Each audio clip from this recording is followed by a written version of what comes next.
5 राज्य के डीजीपीज को खत लिखा है, प्रिंसिपल सेक्रेटरीज को, उनके प्रमुख सचिव को खत लिखा है कि भाई जो पाकिस्तान की सीमा से लगते हुए राज्य हैं, जम्मू कश्मीर, पंजाब, राजस्थान और गुजरात, बिहार को भी मैंने शामिल किया है क्योंकि ज़्यादा संभावनाएं बिहार की थी। Karachi, Sindh and Karachi high court में अंसार बर्नी ट्रस्ट ने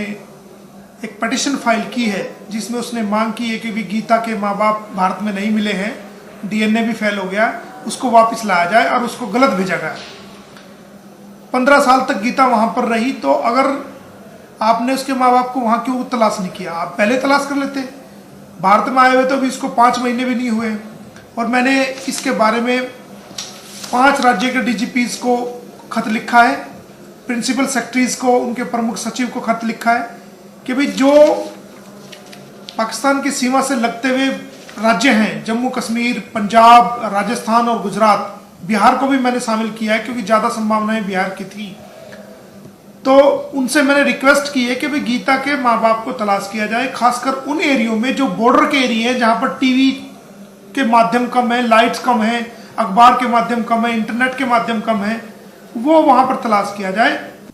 पानीपत एडवोकेट मोमिन मलिक द्वारा लघु सचिवालय में एक प्रेस वार्ता का आयोजन किया गया, जिसमें उन्होंने पत्रकारों को संबोधित करते हुए कहा कि पाकिस्तान से भारत लौटी मूक बधिक लड़की गीता इंदौर की एक संस्था के पास रह रही है। पाकिस्तान के अंसार बनी ट्रस्ट ने सिंध एवं कराची हाई कोर्ट में याचिका दायर कर गीता को पाकिस्तान वापस बुलाने की मांग की है। इसमें डीएनए रिपोर्ट को आधार बनाया गया है। उन्होंने पूरी खिदमत ले ली है गुलाम हैदर के लिए और गुलाम हैदर के ही नाम से केस फाइल होगा इंडिया में। और बच्चों की हवालगी के हवाले से आपको पता है कि इंडियन कानून को इंडियन वकील बेस्ट तरीके से परफॉर्म भी कर सकते हैं और जानते भी हैं, तो उन्होंने यकीन दिलाया है कि वो सारे मामला गुलाम हैदर के लिए करके देंगे। तो आप इसको किस तरह से देखते हैं? देखिए, अंसार बर्नी साहब का जो नाम है वो नाम ही काफी है, जिस तरह से आपने कहा, और जब से वो इस केस में आए हैं और उस वक्त ये बात क्लियर थी कि अब ये केस बड़ी राइट डायरेक्शन में जाएगा, तो मैं ये समझता हूँ कि अंसार बर्नी साहब ने कहा है तो अब इस केस में बहुत जल्द बहुत बड़ा चेंज आने वाला है। और आने वाले वक्त में आप देखेंगे कि वो जो एडवोकेट हैं भारत में वो अपीयर होंगे और वो जाके लिटिगेशन का स्टार्ट करेंगे और वो गुलाम हैदर के बच्चों को सेव करने के लिए वहां पे मुकदमा जो बनते हैं, जो लिटिगेशन बनती है गुलाम हैदर के बच्चों को कौंसल एक्सेस दिलाने के लिए और दीगर, वो सारा करेंगे। तो इसमें जब से अंसार बर्नी साहब आए हैं, रोशन नजीम साहब ने भी अपना रोल प्ले किया है, लेकिन जब से अंसार बर्नी साहब की अगर मैं बात करूं तो अगर जो लोग उनके बारे में नहीं जानते तो उनको उनकी प्रोफाइल पढ़ लेनी चाहिए, क्योंकि वो पहले भी इस तरह के केसेस, बहुत सारे केसेस सॉल्व कर चुके हैं और उन्होंने, उनका बहुत ज्यादा एक्सपीरियंस है और वो इस मामले को, मेरा ख्याल उनसे बेहतर मजीद कोई नहीं समझ सकता, और वो इस मामले को जिस तरह से हैंडल करना है वो समझते हैं।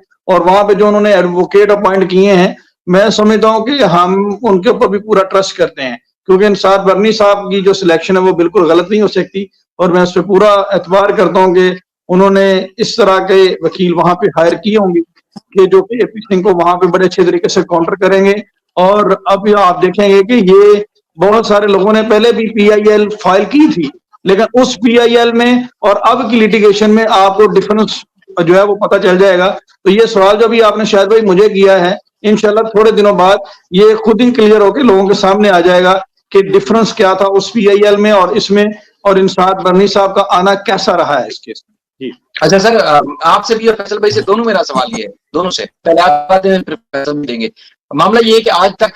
तक इस वक्त तक बहुत सारे लोगों ने गुलाम हैदर का साथ देने का दावा किया कि देखिए हम गुलाम हैदर को बच्चे वापस दिलवाएंगे, हम उनके साथ खड़े हुए हैं और हर सूरत हम उनकी जंग लड़ेंगे और इनमें बैठ के भी लेंगे, कानूनी जंग में हम उनका साथ देंगे। सर, जब वकील की खिदमत वहां ली जा चुकी हैं और कल जब उनका नाम पब्लिक होगा तो सबको पता चल जाएगा कि किस जगह से हैं, कहाँ कौन सी अदालत में केस फाइल करेंगे, तो आप सब जो है वो कैसे और किस नजर से देखते हैं कि जो लोग दावा कर रहे हैं, इस वक्त तक दावा कर रहे हैं कि गुलाम हैदर के हम साथ खड़े हुए हैं, तो आप सब उनको क्या कहें कि आपने कीचड़ उछालनी है या उस वकील साहब को इसी तरह सपोर्ट करनी है जिस तरह आप आज तक दावा करते हैं?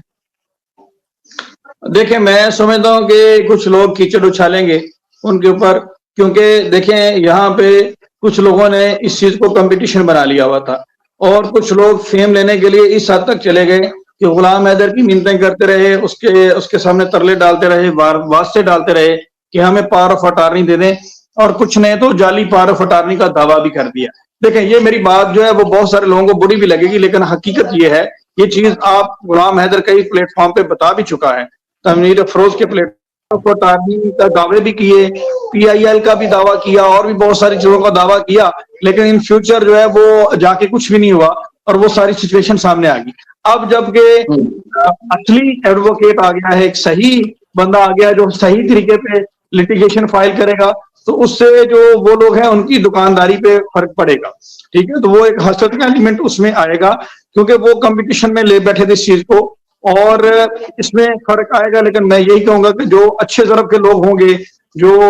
फेयरली गुलाम हैदर के साथ चल रहे होंगे, वो इस चीज का खैर मकदम करेंगे और उसको सपोर्ट करेंगे और इस चीज को अप्रिशिएट करेंगे। तो ये पहले भी कुछ लोग, कुछ चेहरे एक्सपोज हुए थे, तो अब ये जो मोहतरम एडवोकेट साहब आए हैं, इनके आने के बाद मजीद चीजें और क्लियर। अच्छा रामेश साहब, सर मैं ऑन बिहाफ ऑफ गुलाम हैदर और वैसे अपने जाती तौर पर भी मैं वैसे उन सब लोगों को जो इस केस से जुड़े होने का दावा करते रहे, पर्सनली रिक्वेस्ट कर रहा हूँ कि बाकी ही आप लोगों ने अगर साथ देना है या थोड़ी सी इंसानियत बाकी है, जो बीच में अपने रास्ते भी तब्दील कर चुके, बीच में आपने जो है कीचड़ भी उछालते रहे, पार्टियां बदल ली, लेकिन उनसे पर्सनली मैं रिक्वेस्ट करूंगा कि खुदा के लिए अब थोड़ा सा इंसानियत देगा। आपने अब साथ देना है, ठीक है, आप वकील नहीं, आपको गुलाम हैदर ने वकील नहीं किया, आपको किसी और ने वकील नहीं किया, लेकिन इंसानियत के नाते आपने साथ जुड़े रहना है। इसी तरह सोशल मीडिया पर आवाज बुलंद करते रहना है, ना कि उस वकील के काम में भी मुदाखलत करें, खलल डालें और रुकावट बने, या किसी और चीज में जाके आप लोग परेशानी क्रिएट करें। तो मेहरबानी करके थोड़ा सा वो एहतियात करनी है। तो आप सब दोनों इस बारे में क्या कहते हैं? देखें, मैं तो यही बात करूंगा कि जो लोग यहाँ से फैसला हो जाएगा कि कौन कौन जो है वो गुलाम हैदर के साथ सिंसेयर है, और अगर कोई शख्स चाहता है कि वो उसमें कंट्रीब्यूट करे या उसकी मदद करे, तो वो बगैर एडवोकेट के भी कर सकता है। आप देखें, आप वकील हैं, आप वकील तो नहीं है, आप जर्नलिस्ट हैं। इसी तरह से मैं यही कह रहा हूँ कि जो लोग बड़े बड़े दावे कर रहे थे, उन्हें चाहिए कि शाहिद भाई ने जिस तरह से कहा कि अब एक साथ होकर हमें उन सब का ये एक कॉमन मैटर है, कॉमन ये एक पर्पज है, तो इसको चाहिए कि इस केस को अभी थोड़ी देर पहले एक शख्सियत वहां पे मौजूद थी, मैं नहीं जानता, हमने उनका भी वेलकम किया कि उनका क्या इशू था, हमने उनका भी वेलकम किया, और यही वजह कि हम सबको साथ लेकर चलना चाहते हैं। और हमने डे वन से ये बात की कि कुछ लोग जो हमारे प्लेटफॉर्म पे होते थे उनका फेस बिल्कुल डिफरेंट होता है, जब वो किसी और प्लेटफॉर्म पे जाते हैं तो उनका फेस बिल्कुल डिफरेंट होता है, लेकिन उसके बावजूद फिर भी हमने ये कोशिश की कि तमाम दोस्तों को साथ लेकर चलें। और मैं अभी यही बात करूंगा कि अब उन जो भी एडवोकेट हैं, हमारी फुल सपोर्ट उनके साथ है, फैसल भाई हैं, शाहिद भाई हैं, और जितने भी दोस्त हैं, हमारी उनसे हम्बल सबमिशन है कि वो उनको सपोर्ट करें और इसमें इस केस को वाइंड अप करें जितनी जल्दी हो सकता है, ताकि इस मामले को खत्म किया जाए। और मुसलसल एक टॉपिक पे बात करते करते हम भी चाहते हैं कि ये किसी कंक्लूजन की तरफ जाए, और वो इसीलिए मुमकिन होगा, वो आप लोगों की सपोर्ट से मुमकिन होगा, और जो हमारे वहाँ पे भाई एडवोकेट हुए हैं वो उसमें मजीद एफर्ट करेंगे और साथ पर सब करेंगे। अच्छा, रिक्वेस्ट यही है कि भाई आप सबसे, आपने अगर इतने अरसे तक बर्दाश्त किया है, इतने अरसे तक अगर आप साथ रहे हैं, तो ये चंद दिन की बात है, अब आप सब ने साथ देना है। आपने EP सिंह नहीं बन जाना है, आपने कोई मीना, सचन मीना या नेत्रपाल नहीं बन जाना है, आप सबने सपोर्ट करना है गुलाम हैदर के वकील को और आपने साथ देना है। देखें, जो कुछ होगा कानूनी तरीके से होगा, इंसानी तरीके से होगा, और वकील आपको पता है जिस तरह के केस है वो अदालत में ही फाइट करेंगे, किसी से कोई आउट ऑफ द वे कोई फेवर लेने की बात नहीं है, सिर्फ और सिर्फ इंसानियत के नाते अंसार बनी साहब भी साथ दे रहे हैं, और इंडियन वकील जो है वो भी बगैर किसी लालच के वो भी इंसानियत के नाते साथ देंगे। तो आप सब ने भी इसी तरह साथ देना है, जुड़े रहना है। मुमकिन है लाइव हम इस टॉपिक पे ना कर पाए, मुमकिन है हम बात ना कर पाए, लेकिन आप सबने उस केस को के साथ जुड़े रहना है, और आपने सबने जो है वो साथ देना है गुलाम हैदर का। देखें, ये आज कल परसों ये केस खत्म हो जाएगा इंशाल्लाह, गुलाम हैदर के बच्चे वापस उनको मिल जाएंगे, लेकिन आप सबको चीज याद रह जाएगी कि एक इशू था, और वो था कि हमने उसका हक का साथ दिया था, या मुल्क और मजहब का हमने साथ नहीं दिया था, जो कि चीज नाजायज थी। हम बात करना चाहते हैं गुलाम हैदर के बच्चों के हवाले से, उसमें बड़ी आपको पता है कि चीजें फाइनलाइज हो गई हैं, दिन में भी हमारी गुफ्तगू हुई थी, उसमें हम मिले थे जाके जब अंसार बनी साहब से, तो उन्होंने इंडिया में जो वकील की खिदमात ली थी वो तकरीबन फाइनलाइज हो गई हैं। कल जो है बड़ा एक ब्रेक थ्रू जो था वो खत्म हो जाएगा इंशाल्लाह, और जो डॉक्यूमेंट्स यहाँ से इरसाल करने हैं गुलाम हैदर के लिए, गुलाम हैदर की दस्तखतशुदा, वो कल इंडियन वकील को भेज दिए जाएंगे, और उसके बाद फिर इंडियन वकील ने जो कमिटमेंट की है, ना सिर्फ बच्चे गुलाम हैदर को वापस दिलवाने, बल्कि मुलाकात के साथ साथ जो निकाह या शादी का सचन और सीमा का जो ढोंग रचाया गया है उसको नल एंड वाइड करार दिया जाए इंडियन कानून के मुताबिक, उस मुतालिक भी बड़ी पेशरफ्त है और ये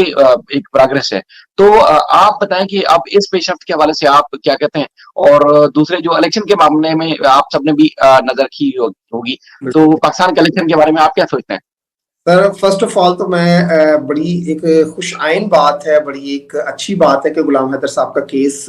किसी मुकाम पर पहुंचता हुआ नजर आ रहा है, क्योंकि हम लोग अक्सर ये बात कर रहे थे कि एटलीस्ट ये सिलसिला शुरू होना चाहिए और ये मामला जो है वो आगे जाना चाहिए।